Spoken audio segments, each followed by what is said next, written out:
saudara. Yuk kita katakan ayat ini semuanya. 1 Petrus 2 ayat 9 sampai 10. Waktu saya katakan selesai itu Petrus 2 ayat 9 sampai 10, saudara baca ayat ini sama-sama ya. 1 Petrus 2 ayat 9 sampai 10.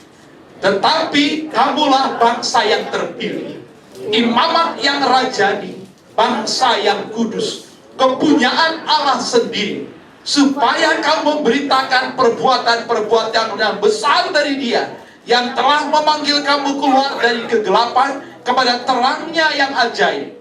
Kamu yang dahulu bukan umat Allah, tetapi yang sekarang telah menjadi umat-Nya, yang dahulu tidak dikasihani, tetapi yang sekarang telah beroleh belas kasihan. Dikatakan seperti ini. Bandingkan Simson dengan Sita. Simson itu nazir Allah ditetapkan. Ya, ciri-cirinya secara fisik, rambutnya nggak pernah kena cukur, dan dia tidak minum-minum. Ya, minum-minum minuman yang memabukkan. Tidak. Ya, minuman keras dilarang. Ya, tidak boleh. Simson sudah dikuduskan bagi Allah sejak dari kandungan. Ia mempunyai identitas, panggilan, dan tujuan ilahi. Demikianlah kita. Jangan sampai kita lebih mengenal peran kita daripada siapa kita di hadapan Tuhan. Nah itu.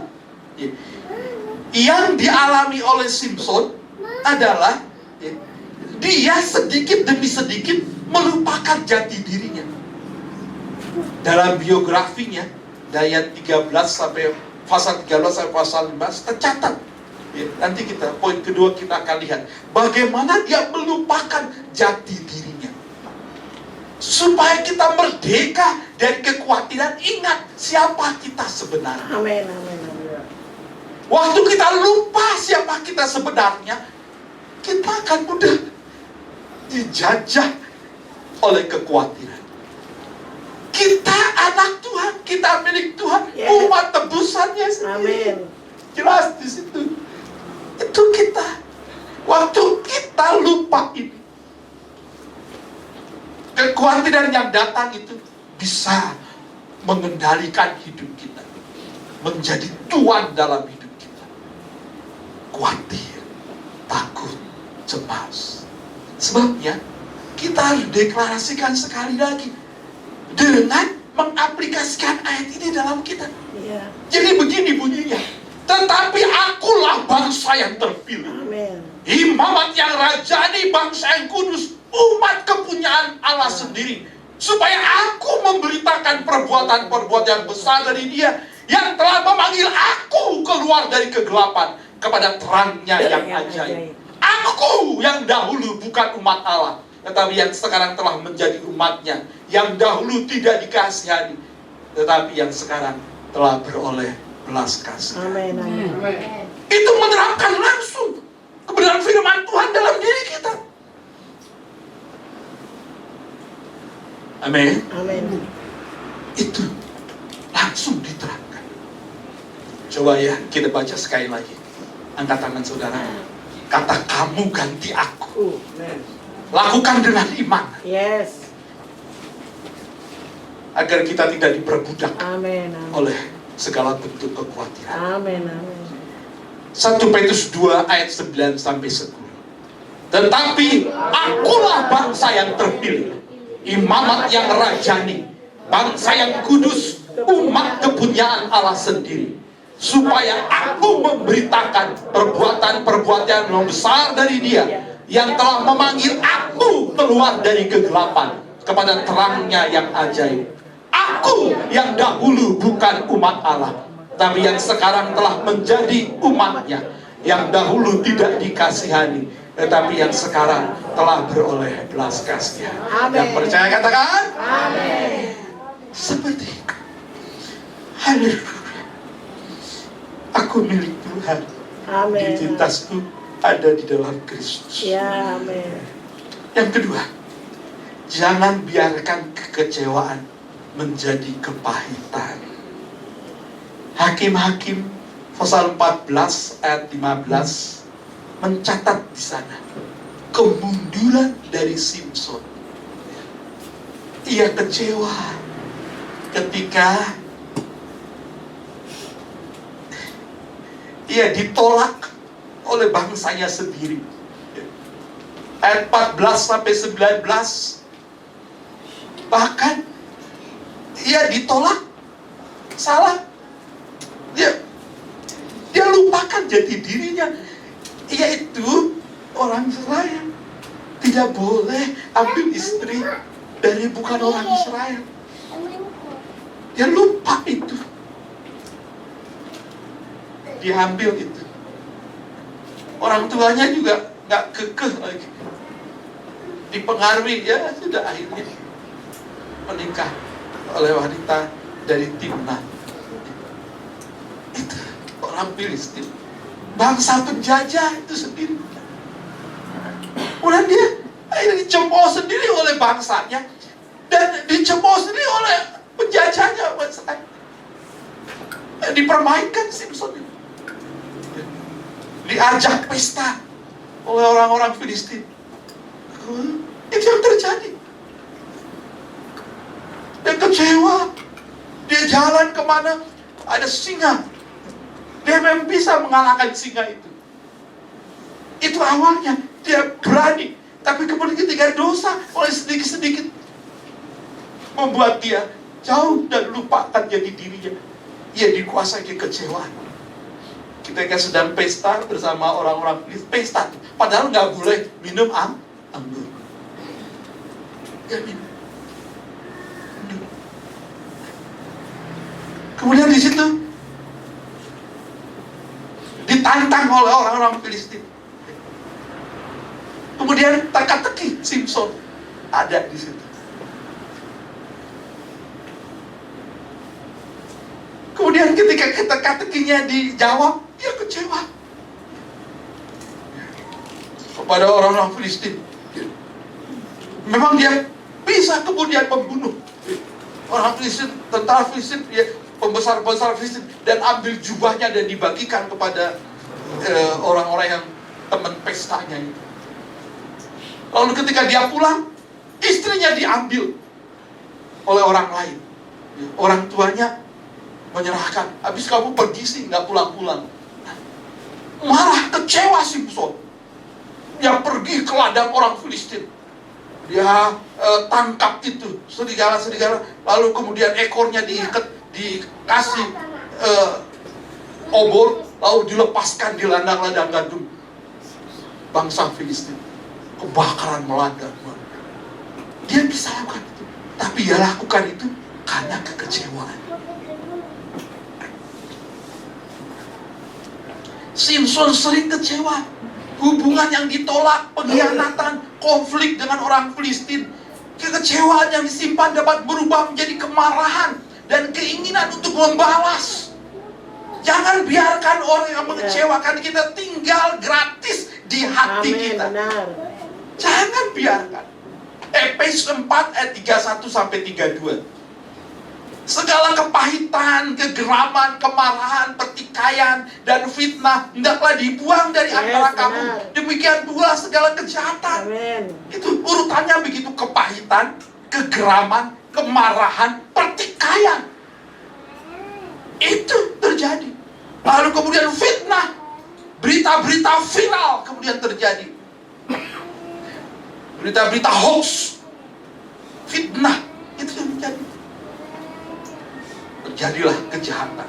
Tetapi hendaklah kamu ramah seorang terhadap yang lain, penuh kasih mesra dan saling mengampuni, sebagaimana Allah di dalam Kristus telah mengampuni kamu. Itu terjadi dengan Simson.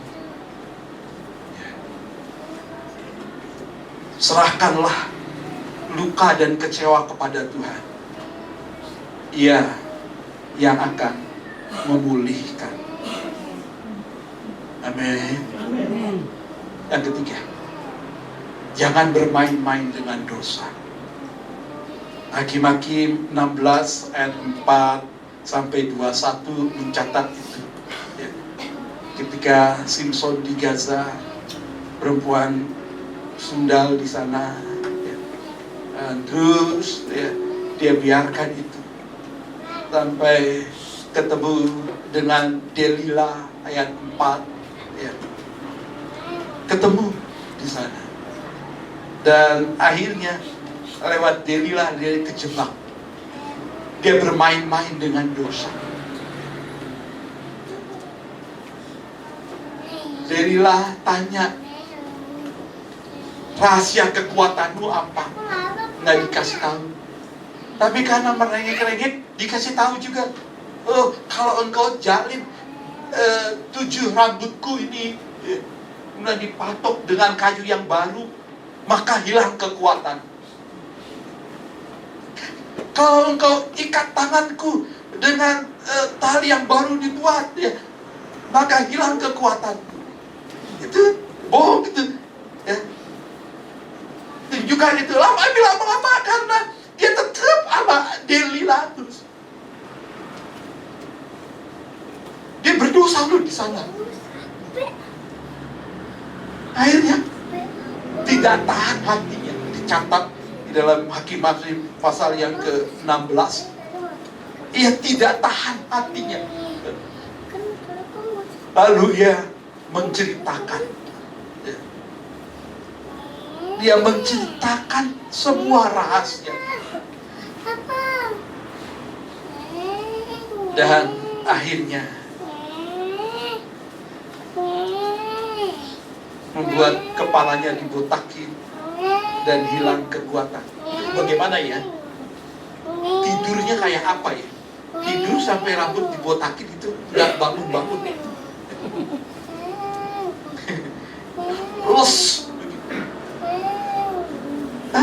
itu yang terjadi. Ayat 16 mengatakan, lalu setelah perempuan itu berhari-hari merengek-rengek kepadanya dan terus mendesak dia, ia tidak dapat menahan hati, sehingga ia mau mati rasanya. Lalu diceritakanlah semuanya itu. Kasihan sekali. Akhirnya ia kehilangan kekuatan. Dosa yang dianggap remeh bisa menjadi belenggu. 1 Korintus 6 ayat 19-20 mengatakan, atau tidak tahukah kamu bahwa tubuhmu adalah bait Roh Kudus yang diam di dalam kamu, roh yang kamu peroleh dari Allah, dan bahwa kamu bukan milik kamu sendiri, sebab kamu telah dibeli dan harganya telah lunas dibayar. Karena itu muliakanlah Allah dengan tubuh.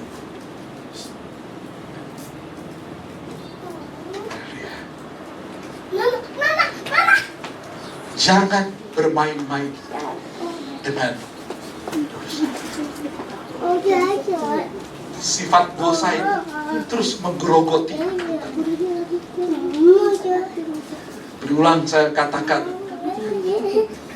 jangan bohong, jujur dari hal yang kecil. Enggak boleh nakal. Kedapatan tuh yang kecil, kemudian kalau itu dibiarkan nanti lama nggak jujur dalam perkara-perkara yang selanjutnya. Iya, aku udah tahu. Barang siapa jujur dalam perkara kecil dibiarkan, dia akan berani jujur juga. Berani tidak jujur juga. Kalau dia tidak jujur dalam perkara kecil, dia akan berani tidak jujur juga dalam perkara besar. Waspada itu. Yang terakhir, yang keempat, jangan berhenti bergantung kepada Tuhan. Ketika matanya sudah dicungkil, dia dibelenggu, diperbudak dia, di penggilingan. Lalu kemudian, saya suka kata itu. Ketika rambutnya mulai tumbuh, saya suka kata itu. Saya suka kalimat itu. Ketika kita gagal, kita sadari, sama mungkin seperti Simpson, dia menyadari saya berdosa. Simpson kehilangan semuanya, tetapi kemudian dia bertobat. Ketika rambutnya mulai tumbuh, lalu ia dibawa ke pesta orang Filistin di dalam stadion yang besar. Di sanalah ia berdoa, ya Tuhan Allah, ingatlah kiranya kepadaku dan buatlah aku kuat sekali ini saja. Yes. Jangan kasih titik kalau Tuhan masih kasih koma. Amin, amin. Tuhan belum selesai. Amin, amin. Seberapapun kita gagal dan jatuh, selama hayat di kandung badan, Ya. Tuhan belum selesai. Amin, amin. Haleluya. Yes. Dan dengan pertolongan seorang anak kecil, ia pegang yang utama stadion itu, dan dia berdoa seperti itu. Ingatlah kiranya akan aku, ya. Buatlah aku kuat sekali ini lagi. Wah, dia robohkan stadion itu. Dan orang Filistin yang mati, pembesar rajanya semuanya, antara itu lebih banyak jumlahnya daripada orang-orang Filistin yang telah ia kalahkan sebelumnya. Haleluya. Yeremia 17 ayat 5 dan 7. Beginilah firman Tuhan. Terkutuklah orang yang mengandalkan manusia, yang mengandalkan kekuatannya sendiri, dan hatinya yang menjauh daripada Tuhan. Diberkatilah orang yang mengandalkan Tuhan, yang menaruh harapannya pada Tuhan. Sumber kekuatan bukan kemampuan kita, tetapi Tuhan saja. Amin, amin. Amin. Amin. Haleluya. Dari Simpson kita belajar. Tadinya kuat, tapi dia lupa jati diri. Dimulai dari ancaman singa, setelah itu kemudian jatuh dalam pesta pora madu. Kemudian ia terjerat dalam dosa lagi, Delila di penjara. Dan akhirnya ketika mulai tumbuh rambutnya, ia berdoa, doa Tuhan memberi kekuatan baru kepadanya. Tuhan belum selesai dengan hidupnya. Jangan biarkan keadaan menjadi tuan atas hidup kita. Yes. Sekali lagi, jangan biarkan keadaan menjadi tuan atas hidup kita. Keadaan bangsa ini mungkin tidak selalu baik-baik saja. Ekonomi bisa naik turun, masa depan belum jelas, masalah keluarga ada datang. Hati kita pun bisa lelah, capek, dan takut batin. Tetapi Tuhan tetap baik. Sekalipun keadaan berubah, Tuhan tak pernah berubah. Sekalipun segalanya tak terkendalikan, tetapi tetap Tuhan yang pegang kendali. Kita banyak kendala, tetapi Tuhan pegang kendali. Tuhan masih bekerja.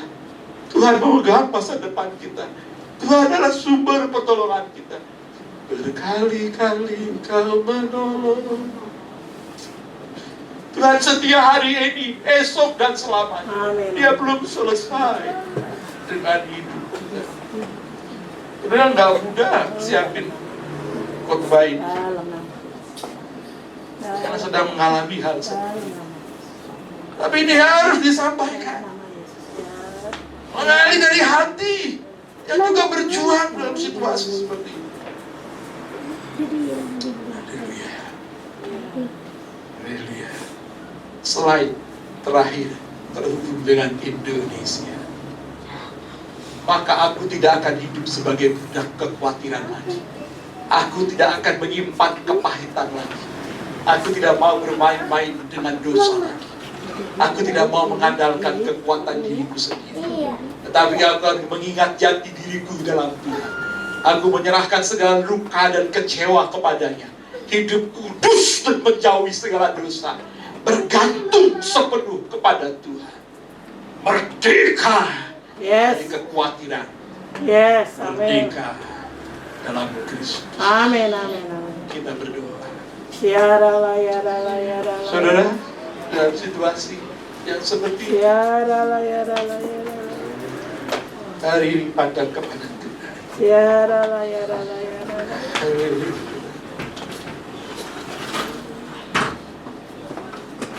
Katakan damai.